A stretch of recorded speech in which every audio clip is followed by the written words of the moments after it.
bertahan sekian menit.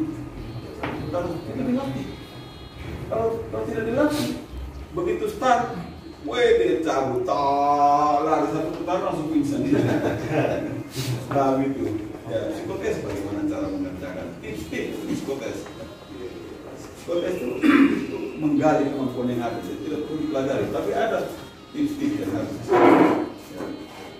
Itu dari SMA kelihatan, janganlah mete, ya kan? Janganlah merokok, jangan minum mabuk. Wah ini harus dibimbing mereka jauh-jauh hari, sehingga nanti begitu tes itu hanya lulus. Nah kadang-kadang kuota kita misalnya, kuota kita rata-rata 3 tahun. Ya. Karena kalau di akademi itu sedikit, ya kan? Akademi itu kan satu angkatan tuh sekarang sekitar 250 sampai 300 dari seluruh Indonesia, sehingga kuota itu diberikan berdasarkan jumlah penduduk. Kita penduduk 5,4 juta, ya kan? Kuota Indonesia kita sudah bisa Jawa Timur, penduduknya 40 juta, ya kan? Maka kuotanya bisa sampai 20, 30 gitu. Nah, jadi ada kuota seperti itu. Kita harus siapkan anak kita supaya ketika tes standar yang ditentukan dan dia bisa lulus. Ya, itu yang masih saya tuangkan, saya siapkan dengan tahun lalu itu banyak sekali kita bisa lulus. Ini alkohol. Kalau Bintara itu kan penerimaannya di sini kan, ya itu kalau masalah itu juga ada kuota setiap tahun kuota itu 200 sampai 300 gitu. Nah, itu tesnya cuma di Bintara. Itu pun tidak mungkin. Saya kalau saya minta bantu itu, terus saya kalau bantu, kalau saudara saya bantu kamu, saya mengorbankan orang lain, ya kan? Jadi saya tidak pernah bantu dia, saya ponakan. Kau belajar. Kalau saya bantu seseorang, saya paksa dia masuk, saya mengorbankan orang lain sudah terus. Jadi saya kata ya kan? Dia doanya sama kita. Jangan berlomba secara sportif, secara fair. Siapa yang itu saya alami. Saya mulai masuk akpos, polisi ini kan masuk sport. Karena kalau tidak sekolah, tidak akan dapat promosi pangkat dan jabatan. Akpol, tinggi, usia, primer, tinggi, paling tinggi. Saya sekolah, jangan siapkan diri saya dengan maksimal. Dan ya saya mau.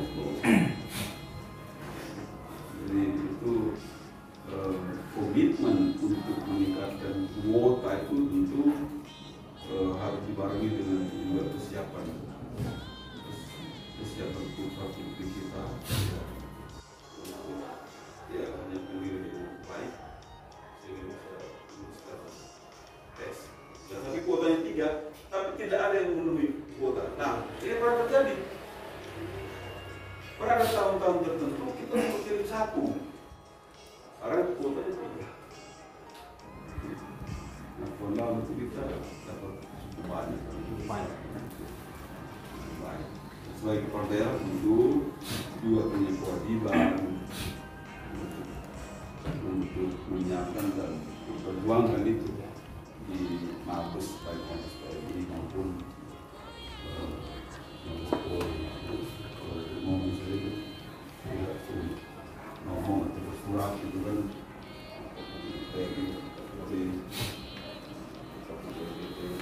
banyak yang seperti Papua ada dengan standar Papua itu misalnya supaya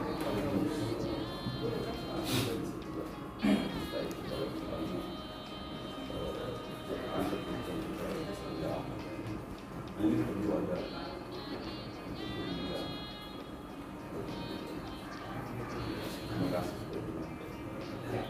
itu itu ya. Ya.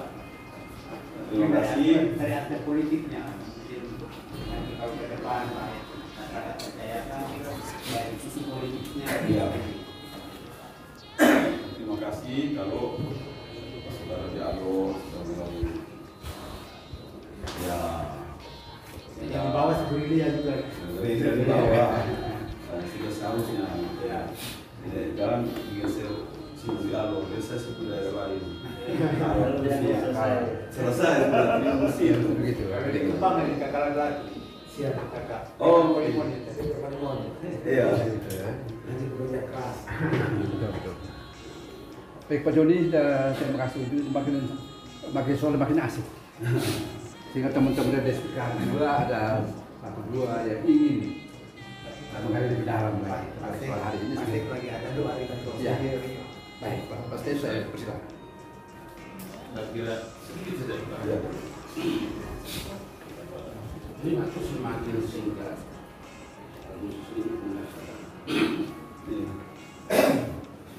Konstelasi dinamika di partai-partai ini kan semakin Tetap panas dan dinamikanya luar biasa. Dari perjalanan Pak Joni, lirikan mata Pak Joni itu hambatan hatinya dari mana?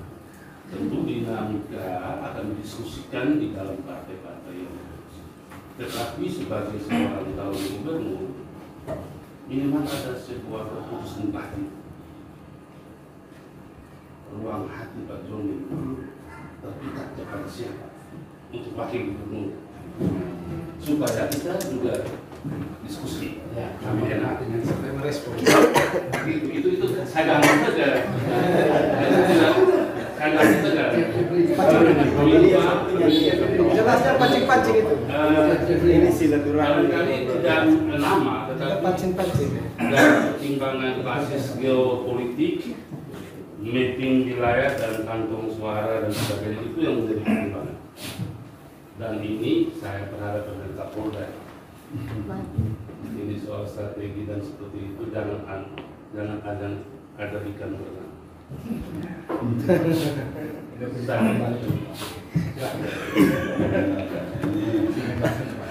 gampang-gampang susah.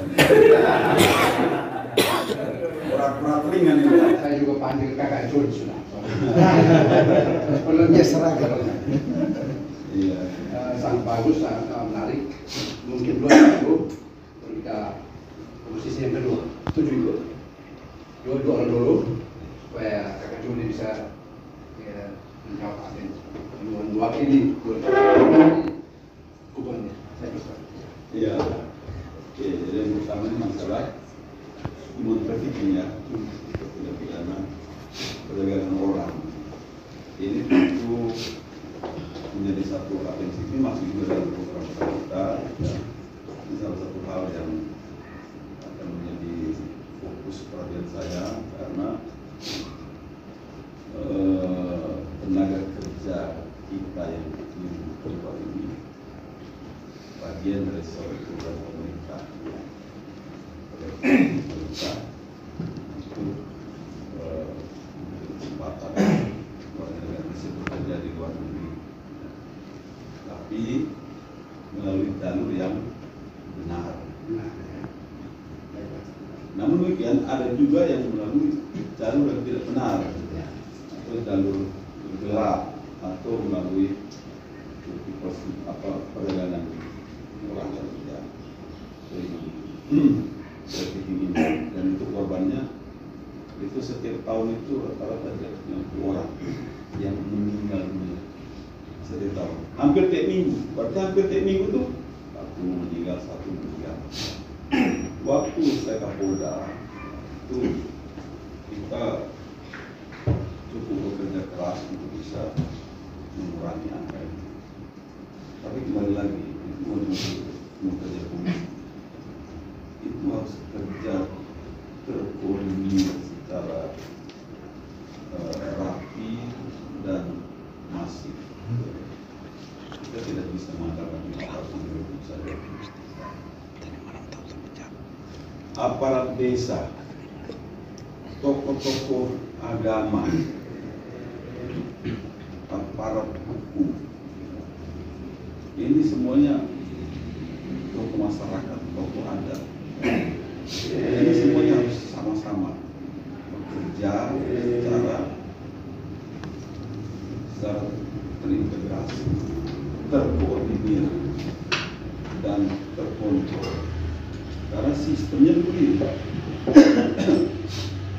Ini jaringan-jaringan TPPO ini itu bekerja dari PK desa, dan itu melibatkan juga, ya kita katakan para juga, sehingga tidak bisa kita hanya mengandalkan aparatur. Tokoh adat, tokoh masyarakat, tokoh agama ini harus terlibat di situ. Nah, supaya mereka terlibat, ini harus ada struktur organisasi menaungi. Apakah di dalam satgas atau di bawah dari dinas dan sebagainya.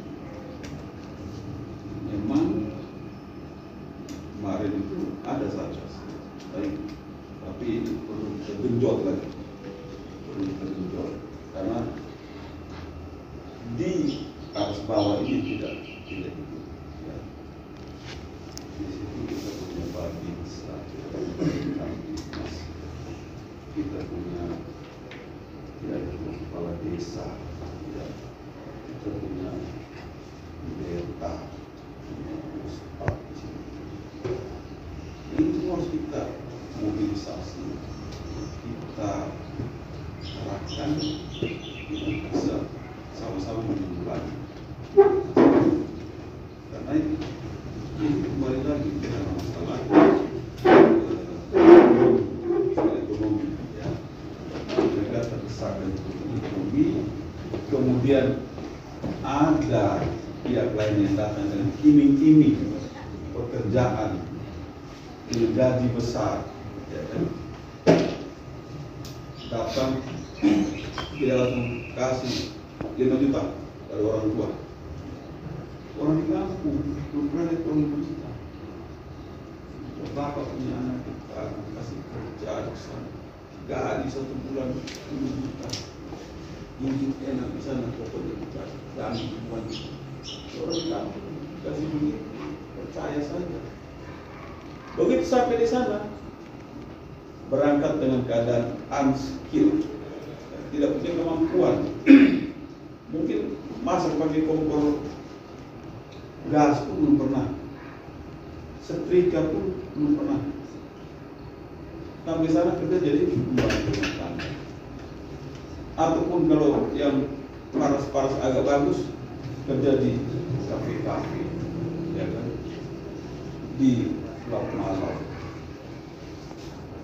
Dapat yang bekerja di rumah tangga tidak punya skill, salah bekerja, dipukul, dianiaya, disiksa, kalau meninggal. Ya. Yang di kafe dan sebagainya, pelecehan seksual, ya, pemerkosaan, ya, dan sebagainya, sampai banyak yang meninggal. Nah, kita harus mulai dari soft approach. Soft approach itu berupa himbauan, kampanye pencegahan. Itu dari mana? Bisa dari gereja, bisa dari masjid. Makanya tokoh-tokoh agama ini harus diundang, kemudian dibicarakan bersama. Ini data-data tenaga kerja kita yang luar negeri tidak melalui prosedur yang benar. Dampaknya, akibatnya adalah ini. Kalau mereka mulai prosedur yang benar, itu mereka berangkat dengan modal pelatihan. Jadi mereka sudah dikasih latihan, keterampilan. Bagaimana cara mengepel, bagaimana cara setrika, bagaimana cara masak, ya cuci dengan mesin cuci dan sebagainya. Sehingga ketika mereka sampai sana bekerja, tidak ada hal-hal yang membuat majikannya itu marah. Kita saja coba, kita di rumah bantu kita. Jadi kalau begitu dia datang, atau sebelah anus marah kan kira-kira. Oh kita emosi. Apa yang ini mereka di luar negeri? Majikannya sudah bayar mahal kepada jaringan, ya kan? Mungkin dia bayar satu orang sebulan 10 juta, tapi dipotong sama dia tinggal dikasih 5 juta. Nah, kembali lagi untuk pencegahan itu kita harus mengerahkan semua sumber daya kita yang ada. Mulai dari himbauan, harus semuanya menyuarakan hati-hati, bukan kita melarang, harus hati-hati, ikuti jalur resmi, jalur yang diserahkan oleh pemerintah. Jangan tergoda apabila ada orang-orang yang datang membujuk, yang merayu, dan menyatakan gampang semua yang bisa diurus, dikasih uang, jangan tergoda. Nah, kemudian aparat desa harus komitmen. Ada orang asing yang datang masuk ke situ, cari tenaga kerja dan sebagainya, dicatat, diinterogasi, diawasi. Semua yang keluar diperiksa. Aparat penegak hukum, Polri lah, termasuk TNI di dalamnya.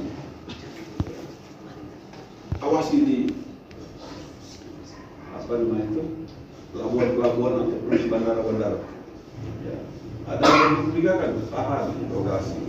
Dan itu udah banyak perhatian mencegah. Ya, bukan manusia atau human trafficking banyak. Kemudian himbauan melalui media sosial, melalui pemasangan spanduk di desa-desa, gencar dilakukan.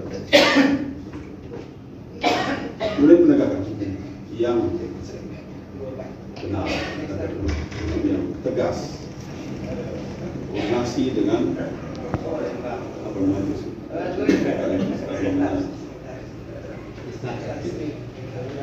DKI itu sekarang nama baru.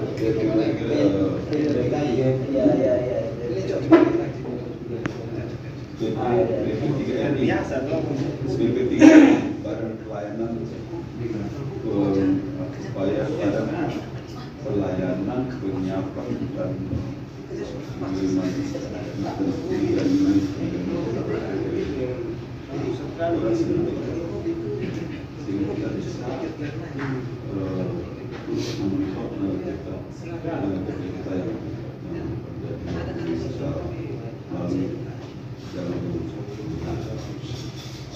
itu memang harus dari pimpinan dari kemudian untuk satgas semua untuk di dalam kemudian mulai bekerja dengan pengawasan gubernur atau daerah yang mengawasi harus dilakukan dengan bisa mengurangi ini dan mengurangi jumlah kematian yang tidak terjadi. Ini kasihan. Sekali lagi kita bisa berpikir oleh aparat penegak hukum terus kerja dan terkoordinasi. Dan satu yang kedua apa tadi? Akpol. Oke. Akpol ini tahun lalu saya tuh meluluskan 8 orang paling banyak dalam sejarah. Paling dalam sejarah. Nah ini perlu ada kegiatan. Perlu ada kegiatan juga punya kewajiban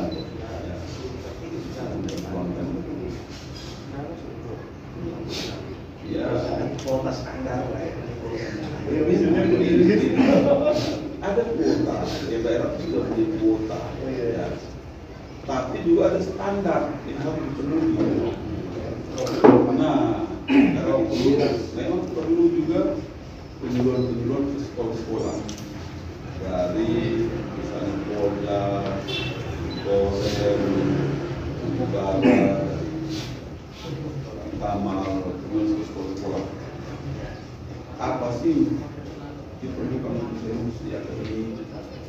TNI Polri ini. Nah, 1 tahun sebelumnya itu anak-anak yang mau masuk TNI Polri itu sudah disiapkan. Ya. Iya. Jadi kalau di Jakarta itu ada bimbel, ya, bimbel. Itu tidak mahal bayar. Udah juta. Tapi disiapkan itu fisik disiapkan, kesiapan itu disiapkan, psikotes disiapkan.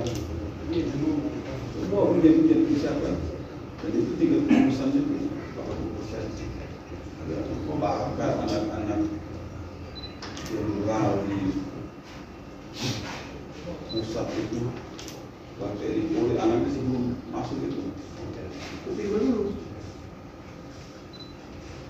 Nah kita ini kadang-kadang sebalik, anak masuk bukan disiapkan dengan baik. Orang jual tanah, jual rumah, siap pisau sana sini. Itu bukan zamannya lagi, tidak bisa. Karena sekarang itu sudah transparansi itu sudah betul-betul dipegang teguh ya oleh sampaikan secara terbuka. Ada komitmen politik yang akan dibawa ketika dimenangkan oleh rakyat dan kemudian ini karena menyangkut dengan harga diri wilayah Nusa Tenggara Timur yang kita pasok akor justru lebih banyak dari NTT yang beberapa kali lalu dikritik sama teman-teman dari DPR. Saya pikir itu sehingga isu menyangkut dengan pekerja tenaga kerja TKI yang keluar ini yang karena ini menyangkut kemanusiaan. Kalau ini dari semua calon gubernur yang kami lihat baik di media sosial maupun yang menyampaikan visi atau program secara terbuka, kami tidak pernah dengar mereka angkat itu. Dan ini kalau kemudian mereka angkat, ya mohon maaf ini belum artinya bahwa supaya kata yang kebetulan kami ada daftar di Masjid, jadi saya kasih masuk ini dari awal karena kami juga latar belakang aktivis. Kebetulan Pak Sek DPW ini juga latar belakang aktivis dan kami konsen menyangkut dengan isu itu. Dan ketika ini diangkat, maka saya pikir kekuatan pro demokrasi yang ada di wilayah Nusa Tenggara Timur akan berada pada posisi kata besar. Saya pikir itu yang juga yang terakhir tentu adalah karena Bapak sudah ada di Gerindra sebagai kader Gerindra, kita semua siap di atas kemenangan Gerindra secara nasional dan Gerindra sebagai partai pemenang Pilpres, maka tentu harapan kami adalah setidaknya bisa berkolaborasi baik koalisi pilkada gubernur provinsi baik gubernur maupun pilkada kabupaten kota, setidaknya bisa bareng-bareng kita di beberapa kabupaten. Ya mungkin kami juga butuh ketika ada yang baru kami komunikasikan agar bisa sama-sama mungkin kita di Alor, kalau Gerindra belum di Alor, Gerindra Alor belum punya pilihan, tetapi setidaknya orang punya suara hati ingin ke A atau paket yang kemudian dibawa oleh PKB, tetapi karena mereka juga di atas ini masih ini ya, setidaknya itu kami butuh Bapak juga bantu komunikasi agar bisa sehingga bisa sejalan dengan momentum yang ada di sana. Saya pikir itu yang saya sampaikan. Kurang lebih saya mohon maaf. Shalom. Wassalamualaikum warahmatullahi wabarakatuh. Salam sejahtera. Kita aplaus dulu untuk kali itu. Akui.